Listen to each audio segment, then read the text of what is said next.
বিশ্বকাপ ফুটবল ক্রমেই মোড় নিচ্ছে ইউরোপীয় লড়াইয়ে। যুক্তরাষ্ট্রের মায়ামির হার্ড রক স্টেডিয়ামে মুখোমুখি হবে ইউরোপের দুই ভিন্ন গল্প। এক পাশে বিশ্বকাপ জয়ের ঐতিহ্য, অন্য পাশে ইতিহাস লেখার ক্ষুধা। ইংল্যান্ড নড়ে ইউরোপের দুই ভিন্ন ফুটবল দর্শন ও দুই প্রজন্মের স্বপ্ন পূরণের যুদ্ধ। মায়ামির হার্ড রক স্টেডিয়ামে বিশ্বকাপের কোয়ার্টার ফাইনালে মুখোমুখি হচ্ছে ইংল্যান্ড ও নরওয়ে। সেমিফাইনালে জায়গা করে নেওয়ার পাশাপাশি ম্যাচটি হয়ে উঠেছে ইউরোপের ঐতিহ্যবাহী শক্তি ইংল্যান্ড ও ইতিহাস গড়ার স্বপ্নে বিভোর নরওয়ের মধ্যকার মর্যাদার লড়াই।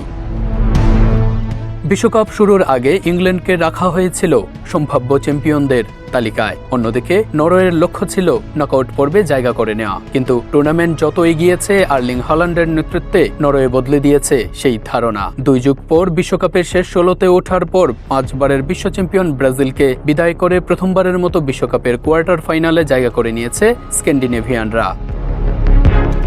অন্যদিকে স্বাগতিক মেক্সিকোর ভয়ঙ্কর পরিবেশ, উচ্চতা এবং 70,000-এর বেশি দর্শকের চাপ সামলেও 3-2 গোলের রোমাঞ্চকর জয়ে শেষ 8 নিশ্চিত করেছিল থমাস টুকেলের দল। অভিজ্ঞতার বিচারে ইংল্যান্ড অনেক এগিয়ে। 2018 বিশ্বকাপের সেমিফাইনাল, ইউরোর 2টি ফাইনাল এবং একাধিক নকআউট ম্যাচের অভিজ্ঞতা রয়েছে তাদের খেলোয়াড়দের। অন্যদিকে নরওয়ে প্রথমবারের মতো কোনো বড় আন্তর্জাতিক টুর্নামেন্টের কোয়ার্টার ফাইনাল খেলছে।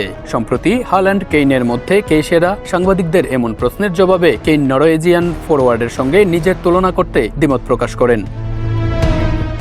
হাল্যান্ডের পারফরম্যান্স ও গোল করার ক্ষমতার ভূয়সী প্রশংসা করে কেইন বলেন, আর্লিং অবিশ্বাস্য। শারীরিকভাবে সে একটা মেশিন, একটা দানব। ওর ফিনিশিং সর্বোচ্চ স্তরের এবং ওর গোল করার রেকর্ডই ওর হয়ে কথা বলে।